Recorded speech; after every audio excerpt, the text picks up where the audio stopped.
The advent of artificial lighting has included many perceived benefits.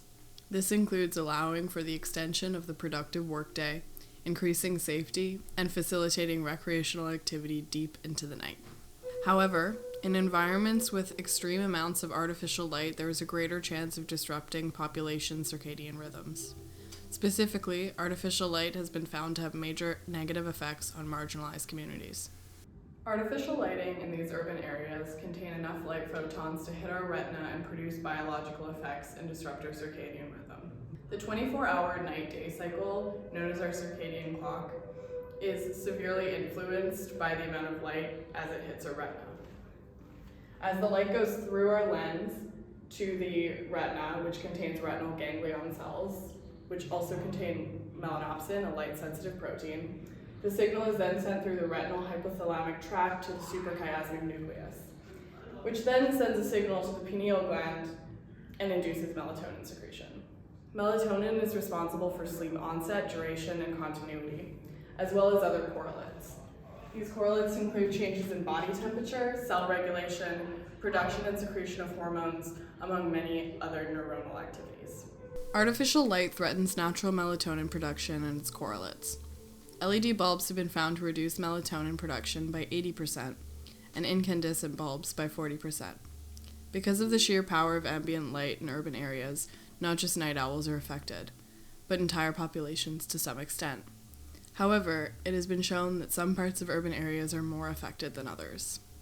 Nadybal and colleagues found that neighborhoods with higher proportions of Black, Hispanic, and Asian residents and renter occupants were exposed to greater ambient light at night across the urban-rural continuum after adjusting for other relevant variables. In short, marginalized communities, specifically those of lower socioeconomic status, are facing the most extreme forms of light pollution. Why would there be more artificial light in disadvantaged compared to affluent neighborhoods? Nadybal and colleagues suggest dark sky initiatives are almost exclusively taking place in privileged U.S. communities. This creates a social equality gap. Further, the criminalization of ethnic minorities has led law enforcement to implement a disproportionate amount of floodlights, justified through the guise of public safety, in disadvantaged areas. Higher levels of ambient light have been found to be correlated with decreased sleep duration and continuity, led to higher rates of depression, anxiety, and obesity, increased risk of cardiovascular diseases, diabetes, gastrointestinal disorders, and neurological ailments. Further, numerous studies suggest that decreasing nocturnal melatonin production levels increased an individual's risk for developing cancer. In one specific case, Schernhammer and her colleagues found that melatonin triggers a suppression in the production of estrogen, and a lack of melatonin production creates a hormonal imbalance, which she suggests leads to greater risk of breast cancer. Jonathan White points out that despite a disproportionate concentration of factors that influence sleep quality, it is also the case that one can be materially wealthy and still face sleep deprivation. Think of affluent doctors, mothers, pilots, and white-collar workers who must be available to market demands. Despite this, White emphasizes the fact that bad sleep is a corrosive disadvantage, the presence of which yields further disadvantages. There is not a direct correlation between social inequality and poor sleep quality. However, bad sleep makes poor, pre-existing conditions worse.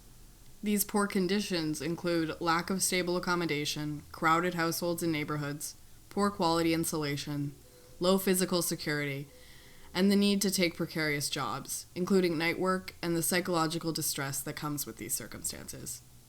Poor sleep makes these circumstances less bearable. Further, attempts to combat sleep deprivation may be influenced by access to certain sleep-enhancing resources. This includes affording drugs, accommodations, and childcare that can help achieve higher subjective sleep quality. Other consequences include living in conditions with high propensity to noise pollution and, as mentioned, light pollution.